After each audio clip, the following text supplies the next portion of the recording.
warahmatullahi wabarakatuh. Perkenalkan, nama saya Dinda Puja Aditya dari kelompok 12. Di sini saya akan mewawancarai 3 UKM. Yang pertama UKM KPK, yang kedua badminton, dan yang ketiga UKM UPM. Assalamualaikum warahmatullahi wabarakatuh. Perkenalkan, nama saya Dinda Puja Aditya dari kelompok 12. Di sini saya izin untuk wawancara tentang UKM KPK ya Teh. Boleh perkenalan dulu? Perkenalkan, nama saya Rita Atapenisana, saya dari tingkat 2C dari UKM KPK. Yaitu di sini ada 4 pertanyaannya seputar tentang UKM KPK. Pertanyaan pertama, menurut Teteh, apa faktor utama yang membuat UKM KPK tetap kompak dari waktu ke waktu? Faktor utamanya kita sering mengadakan organisasi atau kegiatan seperti cek kesehatan gratis untuk warga sekitar atau dosen-dosen lainnya. Biasanya kita kegiatan itu kan gak bisa dilakukan oleh satu orang. Kita juga bekerja sama di proses kegiatan itu. Kita tuh selalu kompak dan selalu profesional juga terhadap pasien yang akan tindakan. Yang kedua, menurut Teteh, bagaimana cara menjaga hubungan agar tetap profesional tetapi tetap akrab?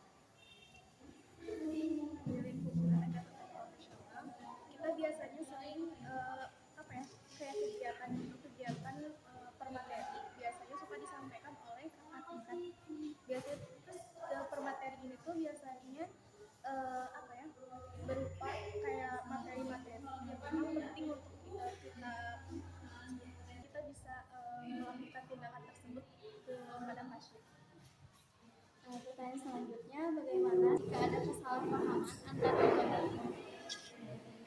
Biasanya kita melihat dulu pertama permasalahan inti masalahnya lalu setelah itu kita obrolin bersama-sama, saling terbuka satu sama lain dan saling jangan ada emosional ini, lalu saling mencari jalan solusi keluarnya seharusnya.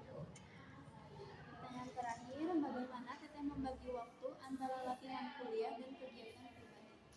Kalau pribadi kita sendiri, biasanya kita setiap hari dari bangun tidur sampai mau tidur Teteh selalu bikin schedule gitu, kayak harian gitu Teteh tulis tuh, mau di WA atau mungkin di kertas gitu Teteh tulis kayak misalnya kegiatan hari itu apa aja. Lalu kita membagi waktu kuliahnya, misalnya kita ada tugas kuliah, lalu kita juga ada berhubungan dengan organisasi. Kira-kira apa dulu nih yang dipilih? Kalau dari Teteh pribadi kita milih dari tugas kuliah dulu. Kenapa? Karena kalau untuk organisasi bukan berarti nggak penting, tapi kita harus mementingkan dulu yang menurut kita kayaknya kuliah dulu deh, tugas dulu deh, beresin dulu. Karena kalau misalnya tugas kuliah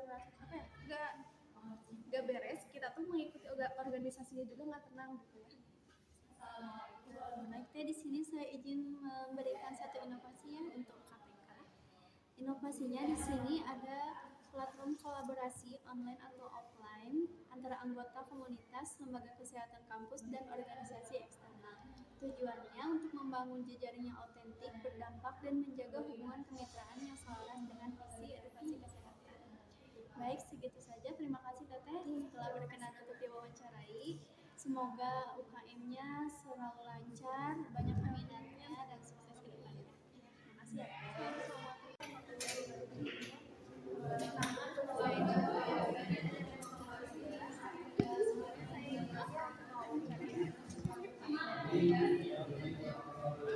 Ini ada 4 pertanyaan.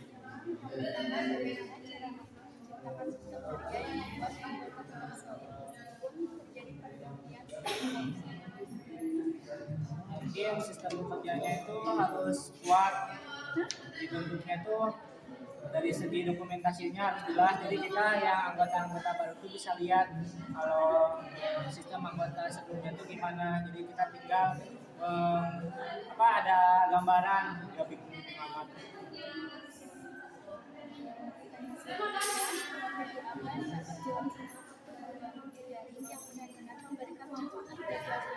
Di antaranya mungkin ada komunikasi yang transparan, yang bisa membangun kepercayaan dari kolaborasi antar UKM, misalnya dari kita atau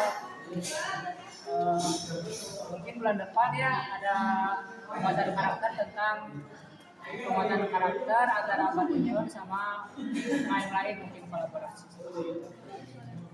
Selanjutnya, bagaimana cara menangani perbedaan pendapat agar tidak menjadi Gimana caranya? Mungkin kalau menurut saya jadi penengah aja ya. Kalau misalnya ada konflik antara anggota satu sama anggota lain, kita bisa kumpulkan anggota itu, terus dimusyawarahkan secara baik-baik masalahnya apa, konfliknya apa, supaya enggak jadi membesar.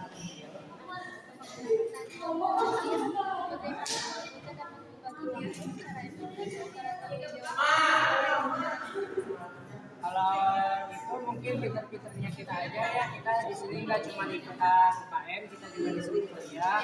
Kalau menurut saya selesai tugas yang di perkuliahan dulu baru di UKM, karena kalau misalnya di UKM kita bisa izin malam ini, mungkin hari ini kita bisa izin, terus kita bisa latihan di minggu depan. Terima kasih atas jawabannya.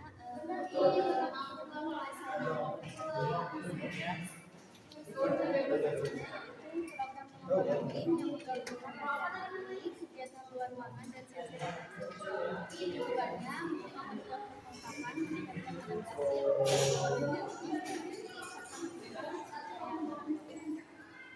yang semoga UKM-nya selalu sukses. Assalamualaikum warahmatullahi wabarakatuh. Perkenalkan, nama saya Dina Puja Aditya dari kelompok 12. Di sini saya akan mewawancara Teteh tentang UKM UPM. Boleh perkenalan nama Teteh? Ya, perkenalkan, nama saya Zulaida dari tingkat 2 dari UKM UPM. Teteh, di sini ada 4 pertanyaan ya tentang UKM yang sekarang Teteh ikutin. Yang pertama, bagaimana cara menciptakan sistem kerja yang membuat anggota tetap solid meskipun terjadi pergantian kepengurusan? Kalau misalkan di organisasi itu mau solid, kita harus sama-sama saling terbuka ya, sama-sama saling punya tujuan juga, saling percaya, saling bantu juga. Terus kalau misalkan organisasi itu mau adaptif, harus saling menerima perubahan, saling menerima masukan juga dari rekan-rekan yang lainnya. Pertanyaan selanjutnya, strategi apa yang dapat dilakukan untuk membangun jejaring yang benar-benar memberikan manfaat bagi organisasi? Kayaknya kalau misalkan untuk bangun jejaring, bangunnya harus relasi yang lebih luas lagi ya. Terus jadi bukan cuma karena butuh aja, terus saling support, saling bantu juga kalau misalkan ada kesulitan, dan menjaga hubungan tetap baik walaupun emang tidak ada kepentingan apa-apa gitu di organisasinya. Nah, yang ketiga, bagaimana cara menangani perbedaan pendapat agar tidak menjadi konflik jangka panjang? Kalau misalkan di organisasi gak ada konflik, yaitu kalau misalkan emang mau ada masalah harus diobrol. Kalau misalkan emang gak mau ada masalah harus diobrolin dari semua pihaknya ya, jangan dari sebelah pihak doang gitu. Terus harus saling menerima masukan juga kayak gitu. Jadi kalau misalkan ada masalah harus fokus ke inti untuk menyelesaikan masalahnya, bukan untuk memperbesar masalah. Pertanyaan yang terakhir, bagaimana anggota dapat membagi waktu secara efektif antara tanggung jawab akademik dan tanggung jawab organisasi? Kalau misalkan kan akademik sama organisasi ya, kalau misalkan emang ada kegiatan di UKM di organisasi dan bentrok sama akademik, bisa kalau kayak gitu bisa izin kalau misalkan ke akademik, kita bisa buat surat disiplin ke akademiknya, bisa untuk izin. Dan kalau misalkan emang gak mau bentrok dan emang takut lupa, yang memungkinkan kita lupa, bisa bikin kita surat disiplin gitu, terus tempel di kamar biar kita gak lupa gitu. Terus kalau misalkan mau bangun kekeluargaan di organisasi juga, itu tadi harus saling jujur, terbuka kayak gitu, harus menerima masukan juga dari yang lain. Teteh, saya izin memberikan satu inovasi ya buat UKM UPM. Inovasinya yaitu program pembinaan internal yang memadukan pelatihan manajemen waktu, simulasi secara formal, dan sesi komunikasi empati. Tujuannya yaitu untuk membentuk anggota yang disiplin waktu, mampu menghadapi konflik dengan profesional, dan menjaga